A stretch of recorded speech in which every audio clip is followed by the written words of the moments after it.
안녕하세요. 저는 올해 19살 함은세라고 합니다. 뭐야?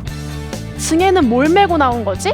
이렇게 사실 저보다 이 배낭에 대해서 궁금해하시는 분들이 더 많으실 것 같은데요. 보시다시피 이건 바로 여행 배낭입니다. 이 배낭은 정말 많은 추억이 서려 있는 굉장히 특별한 배낭인데요. 바로 이 배낭과 함께 2번의 배낭여행을 다녀왔기 때문이에요. 그럼 오늘은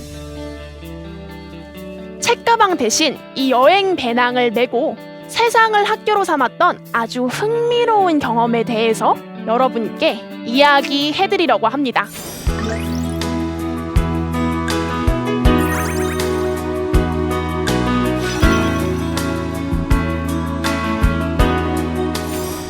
학생이 어떻게 배낭여행을 갔을까? 그렇다면 학교를 안 다닌다는 건가? 네, 맞습니다. 저는 18살 때 학교를 자퇴했습니다. 사실 굉장히 오랜 기간 건강 문제로 인해서 고통을 많이 받아왔고 1년에 여러 번 입원을 할 정도로 힘든 시간들을 보냈어요. 그래서 부모님과의 상의를 통해서 학교 밖 청소년으로서의 삶을 선택하게 됐는데요. 친구들이 학교에 가서 있을 때 저는 집에서 시간을 보내고 그렇게 1달 반 정도 시간이 흐르니까 서서히 지루함이 찾아오더라고요. 그러던 와중에 저희 아빠가 굉장히 독특한 제안을 하나 하셨는데요. 어느 날 저한테 오시더니 야, 너 외국인 친구 가이드 한번 안 해볼래? 이렇게 물어보시는 거예요. 아빠의 지인분이 정말 조카처럼 여기는 독일인 친구가 있는데 그 친구가 한국을 시작으로 아시아 여행을 할 계획이라고 하더라고요. 근데 또래 친구가 가이드를 해줬으면 좋겠다. 그래서 네가 하는 거 어때? 이렇게 물어보셨던 거죠. 정말 황당함에 말을 잇지 못했습니다. 아니 나 독일어도 못하고 외국인 친구? 말도 안 되는 소리 하지 말라고. 근데 한편으로는 이야기를 듣는데 뭔가 재밌는 일이 펼쳐질 것 같은 거죠. 그래서 저는 반신반의하며 떨리는 마음으로 그 제안을 수락을 하게 되었습니다. 그렇게 정말 밝고 명랑한 20살의 독일인 친구 아글라이를 서울에서 만나게 되었는데요. 아시아 여행을 계획을 하고 있고 그 여정을 저에게 얘기를 해주는데 너무 흥미롭고 재미있어 보이고 정말 부러워지는 거예요. 그래서 고민을 많이 하다가 저도 모르게 아글라이에게 이렇게 말을 했습니다. 나도 같이 가면 안 될까? 그랬더니 아글라이가 한치의 망설임도 없이 야, 안 될 게 뭐 있어? 같이 가! 좋다! 그렇게 아글라이를 비롯한 독일인 친구 3명과 함께 저희 동남아 여행이 시작이 됐는데요. 11개 도시를 여행하는 이 1달간의 일정이 혼자서 해내는 것 자체가 두려웠던 18의 저에게 그때의 경험은 정말 소중하고 영원히 잊지 못할 경험이 아닌가 싶습니다. 제가 생각보다 생존력도 강하고 용기 있는 사람이네? 이걸 이제 많이 깨닫게 되었어요. 근데 그러던 와중에 저희 친한 친구 한 명이 SNS에 글 하나를 올리게 됩니다. 러시아 가고 싶다. 같이 갈 사람? 이제 그걸 본 제가 냉큼 그 친구에게 메시지를 보냅니다. 나랑 같이 갈래? 그렇게 얼떨결에 저희 2번째 배낭여행이 시작이 됩니다. 열흘 만에 출국하는 비행기 티켓을 모조리 끊고 악착같이 아르바이트로 모은 돈을 경비로 삼아서 이제 러시아로 떠났는데 그렇게 블라디보스톡을 시작으로 해서 바이칼호수를 거쳐서 모스크바에서 끝나는 저희의 러시아 여정이 시작이 되었는데요.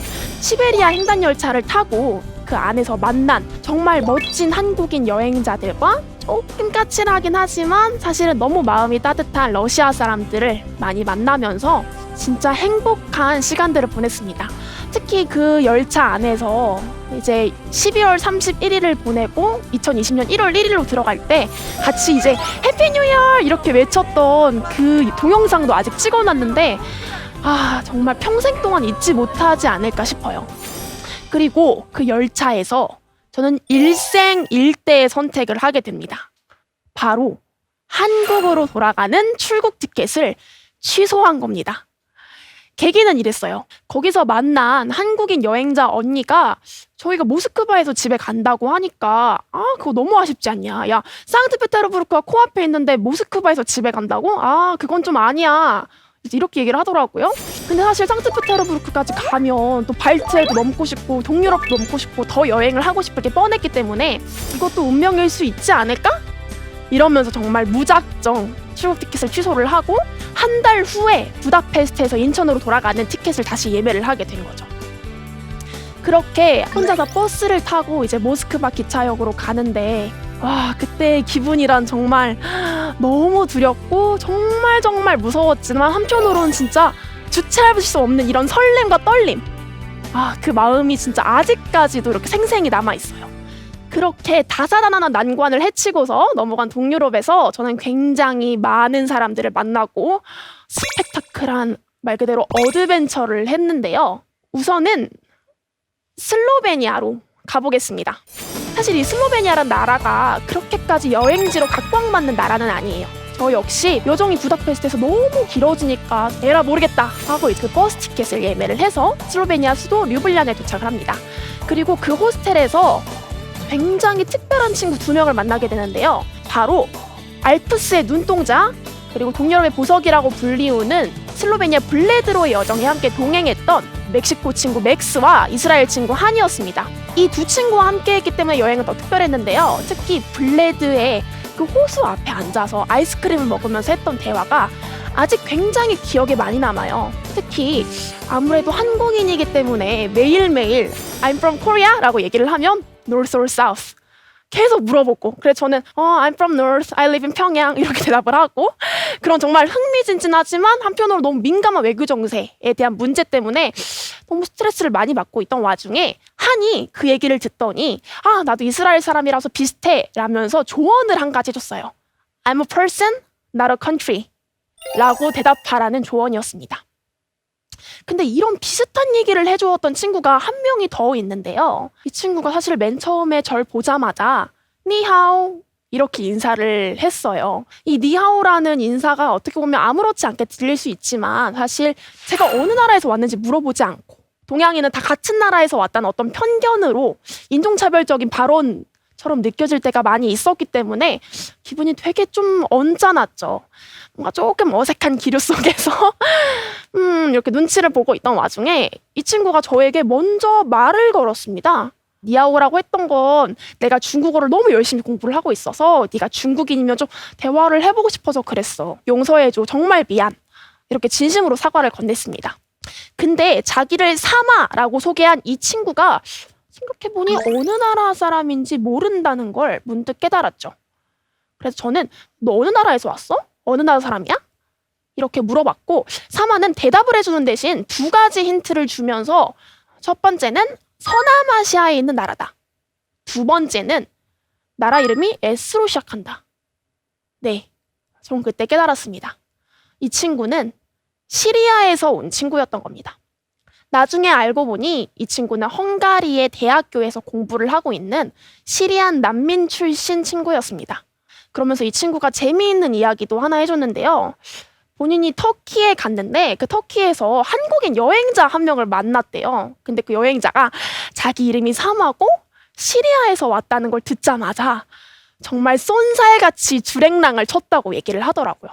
Everyone who can hear me, we are hearing that Assad regime has brought most of its forests.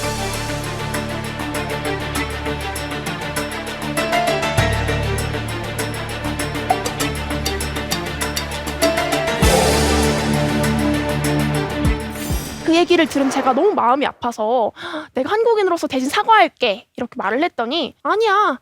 그 사람이 한국인인 건 하나도 중요치 않아. 개인이 모여서 사회를 만드는 건 맞지만 사회가 개인 그 자체는 아니라고 말이야. 그렇기 때문에 아무리 혼란스러운 사회라도 발전의 가능성이 있는 것 같아. 어떤가요? 이 둘의 이야기가 뭔가 일맥상통하지 않나요? 한과 사마가 말했듯이 자기다움을 간직한 개개인이 모여 만든 공동체야말로 그 무엇보다도 소중한 거니까요. 그렇게 전 여행을 통해 오랜 시간 부정해오던 제 자신을 인정하게 되었습니다. 아프고 힘들었던 과거의 저도 그리고 남들과는 조금 다른 삶을 사는 지금의 저도 모두 소중한 하문세이며 하문세의 세상 그 자체라는 사실을 깨닫게 된 거죠. 실제로 첫 여행 전에 저와 그리고 첫 여행을 다녀온 후의 저 그리고 2번째 여행을 다녀온 후 지금의 저는 정말 다른 사람과도 같습니다. 예전에는 늘 나약하고 겁만 나서 나는 아무것도 못해 라고 생각했던 내 자신이 그 먼 타국에서도 살아남았는데 내가 못할 게 뭐 있어? 다 할 수 있어! 이렇게 생각을 하게 된 거죠. 정말 지금 생각해보면 꿈만 같은 시간들이었는데요.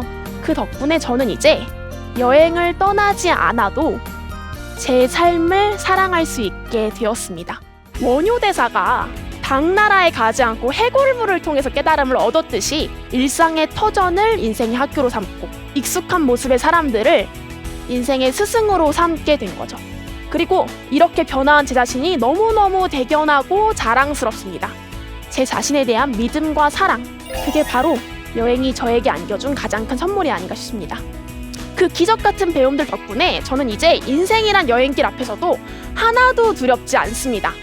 힘겨운 난관들도 아주 흥미진진한 모험으로 여기게 된 저의 내일이 너무나도 기대되는 매일이며 전 이제 두려운 마음조차 사랑스럽습니다. 그렇게 매 순간 제 모습을 지키면서 하루하루 열심히 살다 보면 또 어디선가 멋진 배움을 발견할 수 있겠죠? 이제 마지막으로 제가 가장 사랑하는 문장을 하나 들려드리면서 여러분께 인사를 드리려고 합니다.